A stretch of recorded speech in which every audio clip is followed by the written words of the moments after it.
इसी बीच एक बड़ी खबर सामने आ रही है। बरेली हिंसा का एक नया वीडियो सामने आ गया है। बरेली हिंसा का ड्रोन वीडियो अब सामने आया है। बरेली हिंसा में अब तक 73 लोग गिरफ्तार हुए हैं। कल तौकीर के करीबियों पर एक्शन हुआ था। तौकीर के करीबियों पर बुलडोजर की कार्रवाई हुई थी। तो बरेली हिंसा का ड्रोन वीडियो जो है वो सामने आया है। अब ये देखिए, ये तस्वीरें देखिए। ये तौकीर के समर्थक हैं जो धारा 144 लागू होने के बाद भी विरोध प्रदर्शन कर रहे थे। मजबूरन पुलिस को लाठीचार्ज करनी पड़ी थी। आप समझिए कि कानून व्यवस्था को बरकरार रखने के लिए पुलिस को यह कार्रवाई करनी पड़ी। और ये झंडे लहराते हुए जो लोग दिख रहे हैं, ये नियमों का उल्लंघन कर रहे थे। और इसी पर हमारे सहयोगी अभिषेक पांडे हमारे साथ लाइव जुड़े हैं।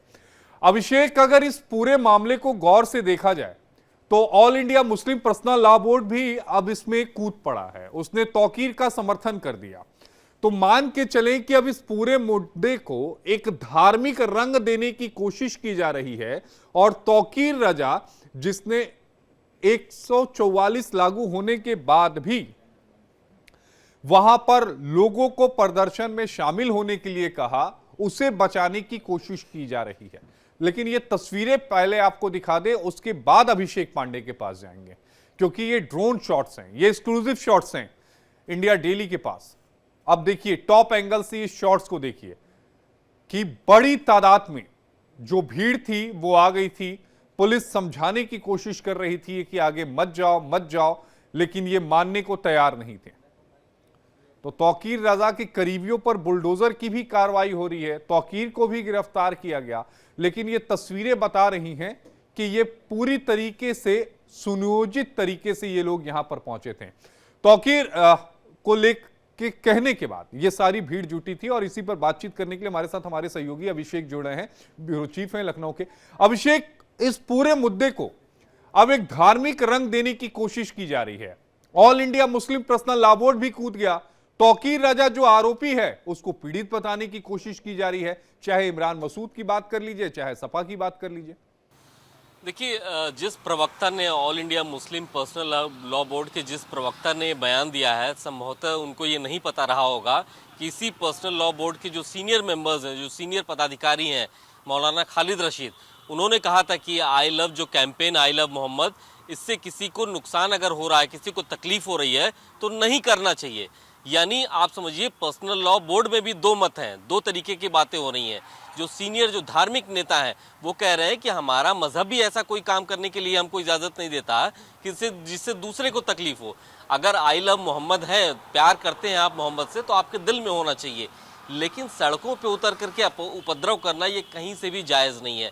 तो पर्सनल लॉ बोर्ड के उन जो प्रवक्ता महोदय हैं उनको शायद इस बात का इल्म नहीं होगा, जानकारी नहीं रही होगी कि उसी बोर्ड के जो सीनियर मेंबर्स हैं उन्होंने इस कैंपेन की खिलाफत भी की है। अब दूसरी बात कि जिस मुद्दे को लेकर के उन्होंने सपोर्ट दिया है मौलाना तौकीर रजा को, शायद उनको ये भी नहीं पता रहा होगा कि मौलाना तौकीर रजा पर इससे पहले भी कई बार उपद्रव करने और दंगे फैलाने का आरोप है। 2010 में भी मौलाना तौकीर रजा ने बरेली में कुछ ऐसा ही किया था, जिस पर आज भी मुकदमा चल रहा है, उसकी सुनवाई चल रही है। तौकीर रजा के नाम 10 FIR हुई, उसमें 7 में तौकीर रजा का नाम है। उनके करीबियों के नाम है, जो व्हाट्सएप ग्रुप, जो फेसबुक पेजेस जो चलाया गया, एक कैंपेन चलाया गया, उसमें लोगों से अपील की गई कि आपको निकल करके आना है, जुमे की नमाज के बाद हमको इकट्ठा होना है। और ड्रोन फुटेज जो हम दिखा रहे हैं अपने टेलीविज़न पे, उससे बिल्कुल साफ होता है कि तैयारी किस स्तर की थी कि उपद्रव किया जाएगा। यानी सुनियोजित तरीके से एक उपद्रव करने की पूरी कोशिश थी। और मुस्लिम पर्सनल लॉ बोर्ड के ये जो प्रवक्ता हैं ये उसको सपोर्ट कर रहे हैं। तो आप समझ सकते हैं कि इनकी मेंटल स्टेट क्या होगा। नहीं, लेकिन अभिषेक, आप कह रहे हैं कि जो मुस्लिम पर्सनल लॉ बोर्ड के दूसरे लोग हैं वो इसका खंडन कर रहे हैं, वो इसके समर्थन में नहीं है। लेकिन सवाल तो उठता है, प्रेस रिलीज तो जारी की गई है। अब प्रेस रिलीज अगर जारी की गई है तो जिस व्यक्ति ने जारी की है उसके खिलाफ कार्रवाई क्या हुई? अगर कार्रवाई नहीं है तो इसका मतलब मौन स्वीकृति है। देखिए, दो मत हो चुका है। आपको भी पता होगा ये पूरा कैंपेन जो है एक सुनियोजित साजिश का हिस्सा था।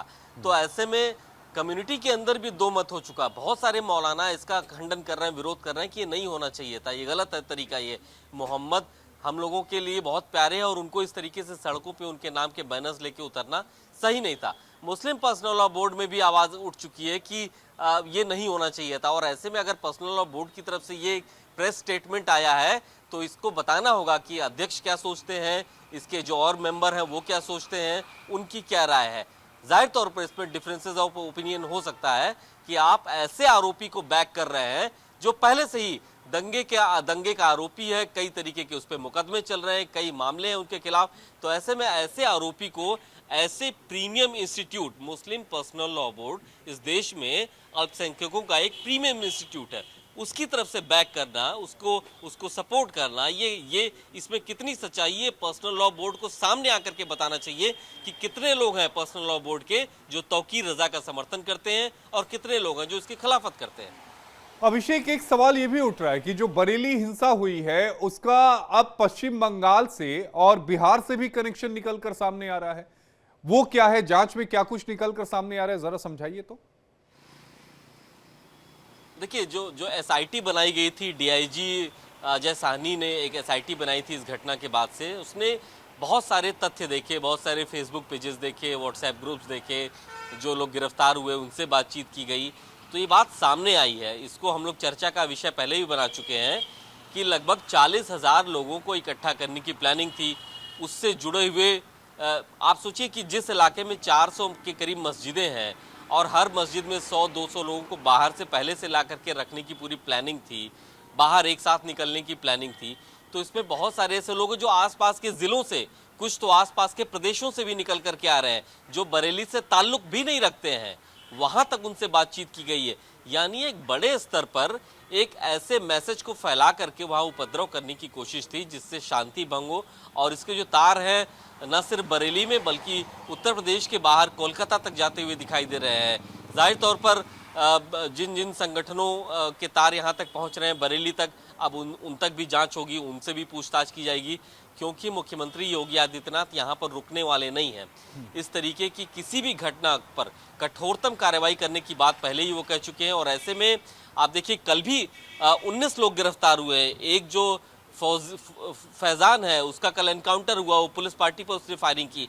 यानी बहुत सारे ऐसे मेंटल स्टेट के लोग हैं जो अभी भी इसको सपोर्ट कर रहे हैं और पुलिस जो है वो कड़े स्तर पर, बड़े पैमाने पर इसमें अभी भी कार्रवाई कर रही है। अभिषेक, एक आखिरी सवाल का जवाब दीजिए। दो और कैरेक्टर हैं तौकीर के अलावा, नफीस और नदीम, इनकी भूमिका बताइए क्या है?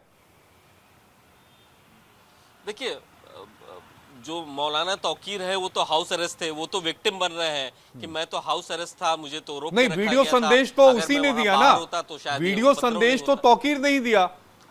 नदीम और नफीस की क्या भूमिका है? बिल्कुल, नदीम और तौकीर एक राइट हैंड एक लेफ्ट हैंड। आप समझिए कि तौकीर हाउस अरेस्ट था लेकिन उसका सारा काम ये लोग कर रहे थे।